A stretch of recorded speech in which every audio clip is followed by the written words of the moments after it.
afternoon, everyone. Welcome to Toad TV. I am Mary Beth. I'm leaving that in, by the way. I'm Helen. And we are the creative hands and minds behind Toad Hollow, and I cannot believe it is 10 minutes after 12. How? We're going to start with the 5 a.m. wake up call. Yeah, I mean, there is that. But everybody went back to bed after that. I don't know how to get anything done. Time means nothing. We don't. That's why we don't get anything done. I don't know why you make the pretense that we do get anything done. Well, no, I mean, we do get stuff done. Get it's stuff just then I sit and wonder, why didn't I get any stitching done today? Right. And it's, okay, that sounded whiny. I did not mean to sound whiny. I'm very sorry. But also, I have something going on over here that is kind of itching me. I'm breaking out in hives because of the time of situation. Stress. Anyway, so Advents. We are here for day 7 of Bookvent. We did pull the tea from the Tiesta Teas. Somebody left us a comment and said that they should sponsor us because she just placed a really big order. This is Genevieve. She just placed a really big order with them. Anytime Tiesta Tea wants to come sponsor us, I would be happy to do so. I asked her if she got Palm Beach Punch because that is like my favorite tea. Yeah. Overall. So today's is... The reason I'm talking about this is because our tea advent calendar is Tiesta Tea. Right. If you're just joining us, we are doing the Tiesta Tea advent calendar. Okay, go ahead. So pumpkin spice. And it's spiced pumpkin rooibos tea. Ingredients are, surprisingly enough, rooibos tea. Ginger, apple pieces, cinnamon, pumpkin, natural flavors, cloves, and cardamom. I don't think I'm going to like it. I will try it because I do like some of the ingredients. Don't kill me. Pumpkin spice is not my thing. Well, I like pumpkin pie, but that's about it. I am going to allow Helen to have this one all by herself because I don't even like pumpkin pie. I don't like pumpkin, period. I love the colors, but after that, I'm done. I don't like pumpkin. You are not an October baby. I'm not a Halloween baby. Right. I don't like pumpkin seeds, roasted pumpkin seeds or anything like that. I do not like pumpkin pie at all. No, it's just not for me. So I will give it a try because I'm trying not to be like, oh, I hate it. So I will She's much better at that than I am. Report back. Because I am just, ooh, I hate it.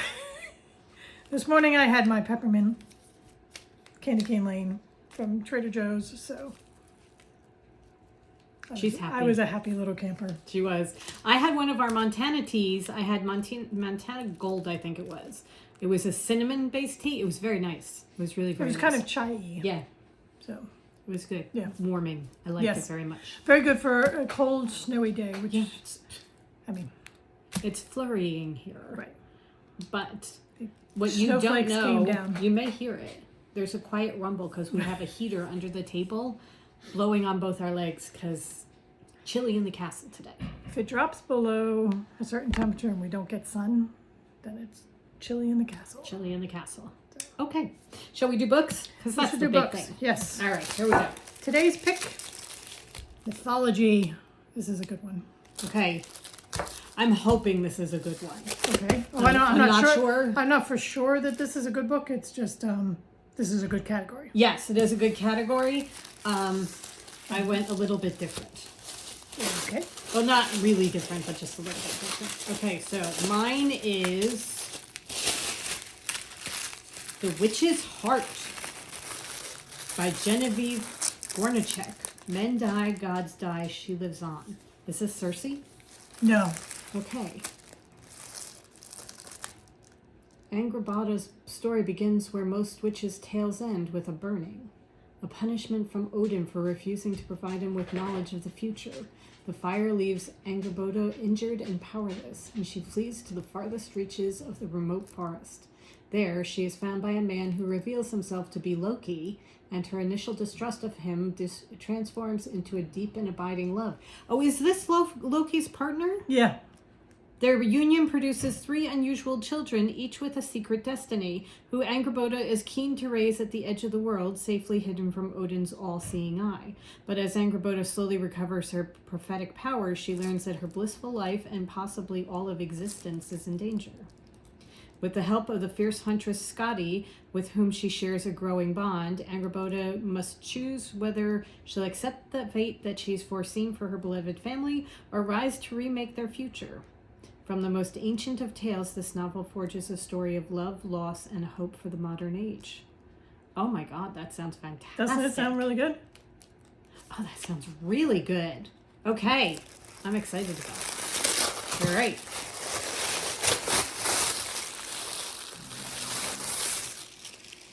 So mine is Pandora's Jar.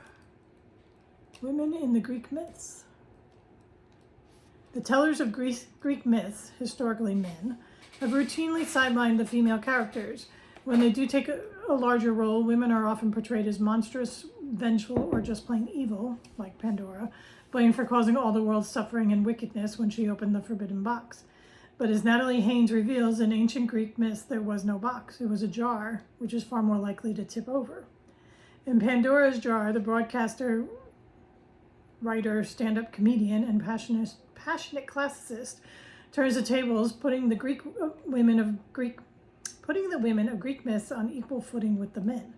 With wit, humor, and savviness, Haynes revolutionizes our understanding of epic poems, stories, and plays, resurrecting them from a women's perspective and tracing the origins of their mythic female characters.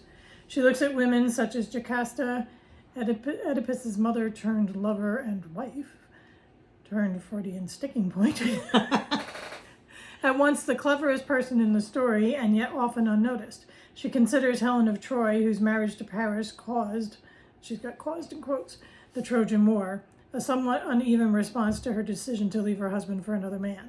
She demonstrates how the vilified Medea was like an ancient Beyonce, getting her revenge on the man who hurt and betrayed her, if by extreme measures.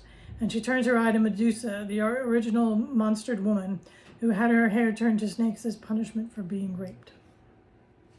Pandora's Jar brings nuance and care to millennia-old myths and legends and asks the question, why are we so quick to villainize these women in the first place and so eager to accept the stories we've been told? Oh, this sounds fascinating. Doesn't it? Yeah. I thought it sounded really, really good, but it's not about one myth. It's Right. not like a retelling Yeah. of mythology. It's more a look behind and seeing the women and talking about why Yeah. they're all the monsters and that kind of Oh, thing. I think this is going to be great, and it's going to be something where you can pick it up, almost like short stories where you can Right. pick it up and just do, a story at a time. Cool. Yeah, I thought it sounded really, really interesting. Very cool. So, Pandora's Jar. All right, so Helen got Pandora's Jar and I got The Witch's Heart. Two very different books. This is a gorgeous cover, by the way. This is an absolutely spectacular cover. But we will let you know how they are. Yeah. So I just finished my book that I was reading. I was reading Divine Rivals, which, by the way, Rebecca Ross. It's a wonderful book. I gave it 5 stars. It's amazing. If you want to read something really, really good, it's a good one. However, It's on Kindle Unlimited too, right? yes. I had to decide, what do I read next? Do I pick one of the Advent books that I've gotten? Or do I go with the book that I was planning to read after I finished it before we started opening the Pandora's box? Before we started opening the Advent books, and I have decided to go with my original thought, which was I'm reading the Life of Puppets. In the Lives of Puppets. In the Lives of Puppets by T.J. Clinton, because I want to have another really, really wonderful book. And Helen said that she loved it, and she said that I had to read it next because she wants to talk to me about it. So that will be coming up. But Plus, it's like a little hug. it is. We watched Cinderella last night, the live action with, what's her name? Lily James. Lily James. It's just a beautiful movie. It is. Oh my God. And I said to Mary Beth, with the world just falling apart outside the castle bubble, Outside the hollow. we should watch pretty movies. And we should read books that make you happy and Yes. feel good. And In the Lives of Puppets is one of those. So. Yeah. No, I'm going with a tried and true favorite because I know I'm going to love T.J. Clinton. And then she gives me feminist rage. And then I give her right. I didn't know it was going to come through today. But... Okay. So that does it for us. So we will be checking in with you tomorrow with our regular podcast, where we will also be doing Bookvent then as well. Right, which is the live podcast, noon Eastern Standard Time.